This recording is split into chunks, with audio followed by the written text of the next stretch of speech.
दोस्तों, अगर आपको अक्सर ही स्किन प्रॉब्लम्स होती रहती हैं, तो यह समझ आना चाहिए कि खून गंदा हो रहा है। लेकिन आखिर क्या कारण है जिससे खून अशुद्ध हो जाता है? त्वचा संबंधी समस्याएं के अलावा भी और ऐसे कौन से लक्षण हैं जिससे यह पता लगता है कि खून में गंदगी जमा हो रही है?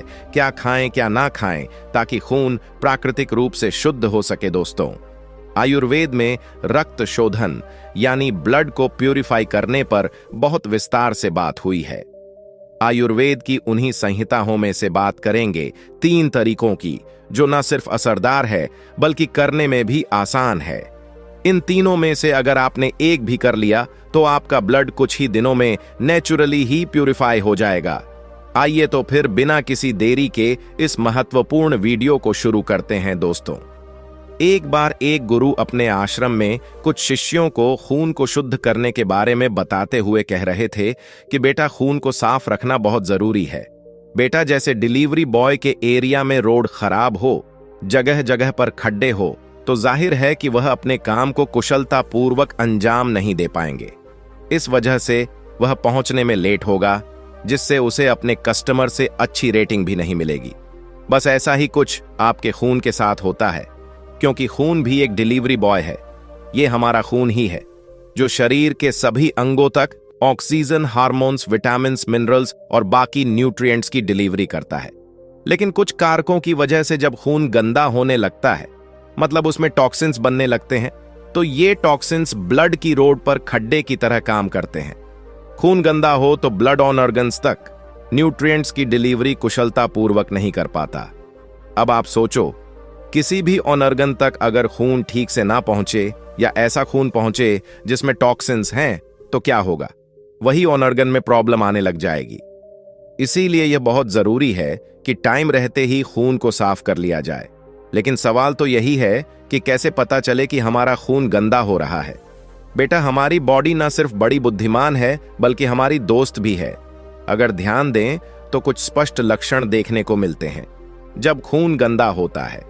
सबसे महत्वपूर्ण है कि त्वचा में समस्याएं होने लगती हैं। बेटा, अगर आपको बार बार पिंपल्स होते हैं तो समझो ब्लड गंदा है। अगर जगह जगह खुजली होती है तो यह भी गंदे खून का लक्षण है। बेटा, आयुर्वेद के हिसाब से जब ब्लड में गर्मी बढ़ जाती है तो आपके त्वचा पर लाल रंग के चकत्ते पड़ सकते हैं। एलर्जी हो सकती है। मूल रूप से कोई भी त्वचा में समस्याएं हो और कुछ हो ना हो, खून में गंदगी होगी ही। फिर इसके अलावा अगर आपको पूरे दिन एक थकान सी रहती हो या बार बार सर दर्द होता हो, हाथ पैर जलते हो, तो यह समझना चाहिए कि ब्लड में टॉक्सिन्स बन रहे हैं। लेकिन ब्लड गंदा होता ही क्यों है बेटा? कुछ कारण तो ऐसे हैं जिन्हें हम खास कंट्रोल नहीं कर सकते, जैसे कि प्रदूषण बहुत बढ़ रहा है, खाने में कीटनाशक पड़ रहे हैं, पानी उतना साफ नहीं मिल पा रहा। लेकिन बहुत से ऐसे कारण भी हैं जो हमारे कंट्रोल में है। इनमें से सबसे महत्वपूर्ण है हमारा खान पान। यकीन मानिए, अगर हम सिर्फ अपने खाने को ही ठीक कर लें तो ब्लड को बहुत राहत मिल जाएगी। कुछ ऐसी चीजें हैं जिन्हें खाने से खून गंदा होता है। आयुर्वेद के अनुसार अगर आप बहुत ज्यादा तीखा, मिर्च मसाले वाला खाना खाना पसंद करते हैं तो आपके ब्लड में गर्मी बढ़ेगी, जिस वजह से खून गंदा होने के चांसेस बढ़ जाएंगे। गर्म तेल में तला हुआ खाना शरीर में इन्फ्लेमेशन करता है, जिस वजह से बहुत जल्दी ही खून गंदा होने लगता है। इसलिए बेटा, अगर आपको खून गंदा होने के लक्षण आ रहे हैं तो जितना हो सके समोसा, कचौरी, भटूरे, चिप्स जैसी चीजों से बचे। फिर आयुर्वेद के अनुसार कुछ ऐसे फूड कॉम्बिनेशन हैं जो खून को गंदा करते हैं। इनमें सबसे महत्वपूर्ण है दूध और नमक का एक साथ सेवन करना। अब आप सोचेंगे कि दूध में कौन नमक डाल के पीता है? बात सही है, लेकिन अक्सर ही हम रोटी को कोमल बनाने के लिए आटा दूध के साथ गूंथते हैं और फिर इसी रोटी को नमकीन सब्जी के साथ खाते हैं। हम बहुत बार नाश्ते में दूध के साथ नमक वाली पराठे खाते हैं या नमकीन के साथ दूध या चाय पीते हैं। कुछ सब्जियां बनाते हुए उसमें क्रीम डाल देते हैं। आयुर्वेद की माने तो त्वचा में समस्याएं होने के पीछे यह बहुत बड़ा कारण है। इसलिए दूध हो या मलाई हो, इनके साथ नमकीन चीज बिल्कुल नजरअंदाज करें। हाँ, दही में नमक डाल सकते हैं, छाछ भी डाल सकते हैं, घी मक्खन भी डाल सकते हैं, पनीर भी डाल सकते हैं, क्योंकि दूध, मलाई और क्रीम की एक सी प्रॉपर्टीज हैं, लेकिन प्रोसेस के बाद दही, छाछ, मक्खन, घी और पनीर दूध से अलग हो जाते हैं। बेटा, खान पान के अलावा एक और बड़ा कारण है खून गंदा होने के पीछे, वो है हमारे नकारात्मक भावनाएं। आप जब जब बहुत गुस्सा करते हैं, दूसरे को नुकसान पहुंचाने से पहले आप अपने ब्लड को एसिडिक कर रहे हैं। कहते हैं ना, क्यों अपना खून जला रहा है? यह कहा जाता है कि हमारी बॉडी में उस वक्त ऐसे केमिकल्स बनते हैं जिससे खून गंदा हो जाता है। इसलिए नकारात्मक भावनाएं जैसे कि गुस्सा, डर, जलना और घृणा से ऊपर उठने की कोशिश करनी चाहिए। लेकिन कैसे? एक बहुत ही अच्छा तरीका है डेली 10 मिनट प्राणायाम करना। आयुर्वेद की संहिताओं में वर्णन है कि रोज 5 से 10 मिनट भी अगर कोई अनुलोम विलोम करने लग जाए तो उसकी नाड़ी अपने आप ही शुद्ध होने लगती है। फिर एक सवाल मन में आता है कि क्या अब खून भी हमें खुद साफ करना पड़ेगा? हमारी बॉडी, जिसे हम इतना बुद्धिमान मानते हैं, तो क्या यह ब्लड को शुद्ध नहीं करती? बिल्कुल करती है। वास्तव में बेटा, हमारे शरीर में 2 ऐसे ऑर्गन्स हैं जिनकी जिम्मेदारी है ब्लड को साफ रखने की। पहला है लिवर और दूसरी है किडनीज।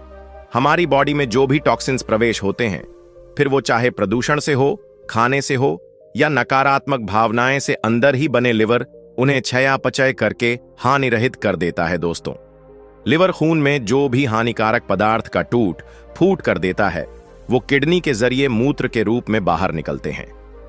हमारी किडनीज हर मिनट लगभग आधा कप खून को फिल्टर करने की क्षमता रखती है। लेकिन अब सोचो, किडनी ही ठीक से काम ना करें तो गंदगी खून में ही जमा रहेगी। बेटा, आयुर्वेद के हिसाब से तो यह भी कहा जाता है कि जो लोग बहुत ज्यादा मांसाहारी भोजन खाते हैं या प्रोटीन पाउडर्स लेते हैं, उनकी किडनी जल्दी खराब होने लगती है। अब क्योंकि हमारा पर्यावरण और जीवन शैली ऐसी हो गया है कि लिवर और किडनी दोनों पे ही ज्यादा भार पड़ गया है। इस वजह से इन ऑर्गन्स के होते हुए भी हमारा खून गंदा हो रहा है, जिस वजह से त्वचा में समस्याएं होती हैं। तो क्या करना चाहिए? सबसे पहले तो यही करना चाहिए कि जो कारण हमारे कंट्रोल में है उन पर ध्यान दें, ताकि लिवर और किडनी पर से लोड कम हो सके और फिर वो अपना काम ठीक से कर सकें। आयुर्वेद के हिसाब से अगर 15 दिन में एक बार उपवास कर लिया जाए तो शरीर के सभी ऑर्गन्स को आराम मिल जाता है और फिर वह पहले से भी बेहतर तरीके से काम करते हैं। दोस्तों, अगर आप ज्यादा कुछ ना कर सकें तो कभी कभी रात का खाना 7 बजे तक कर लें, इससे भी काफी फायदा होगा। आयुर्वेद के अनुसार हमारे ब्लड का साफ होना बहुत ही जरूरी है, क्योंकि यह रक्त धातु ही है जिस पर आगे की सभी टिश्यूज निर्भर करते हैं।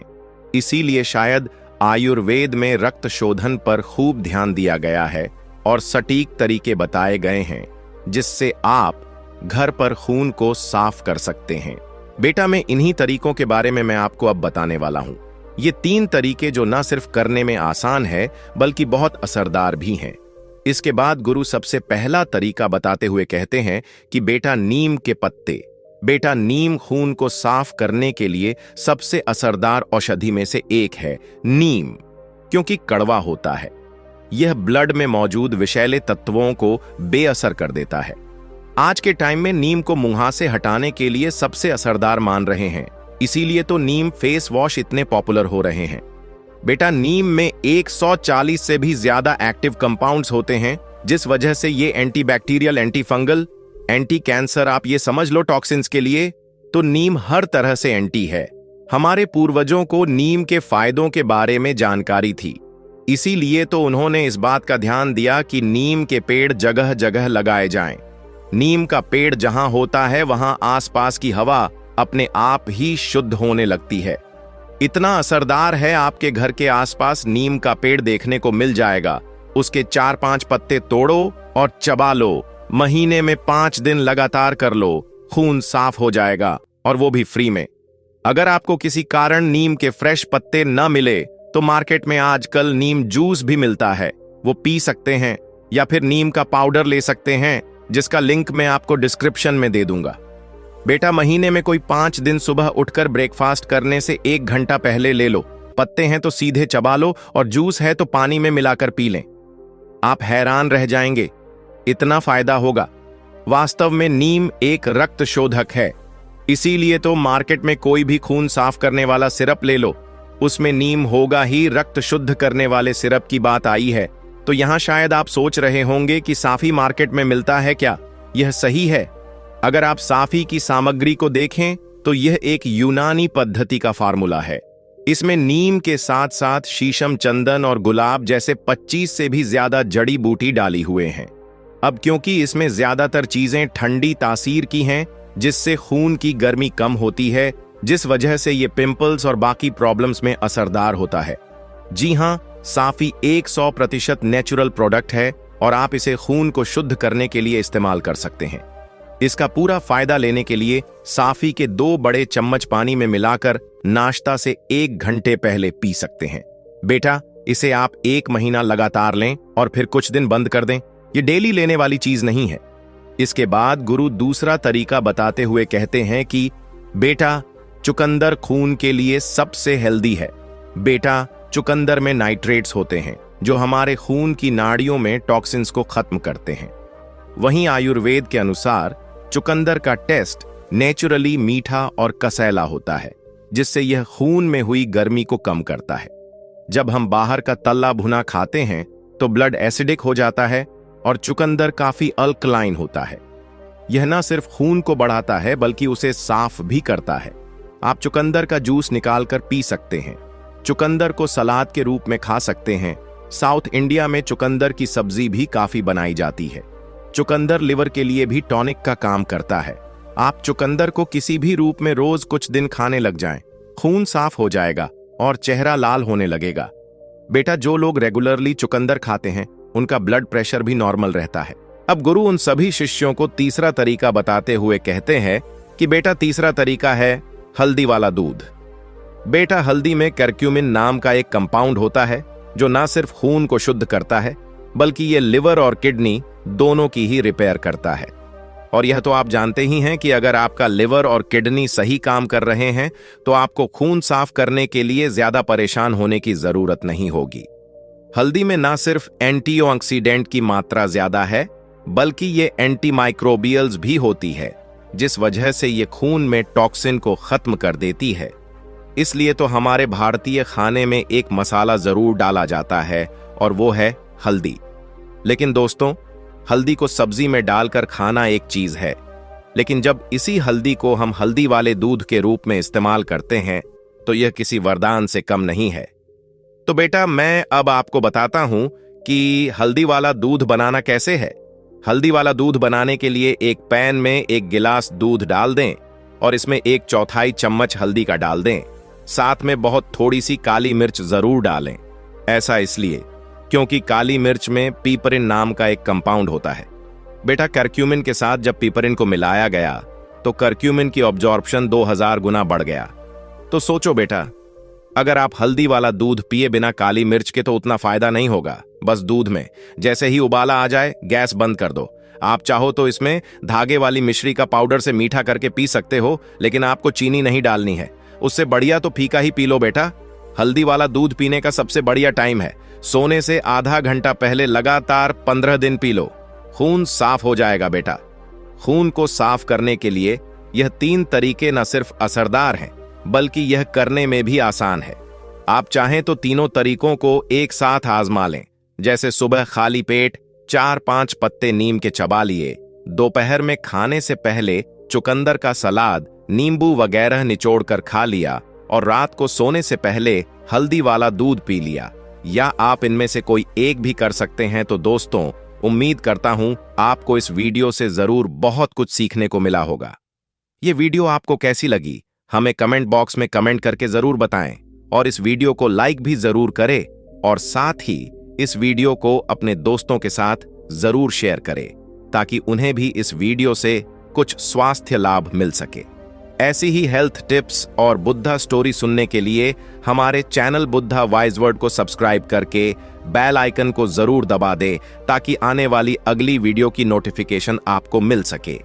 इस वीडियो में बस इतना ही। मिलते हैं अगली वीडियो में। जब तक के लिए अपना ख्याल रखिएगा। धन्यवाद।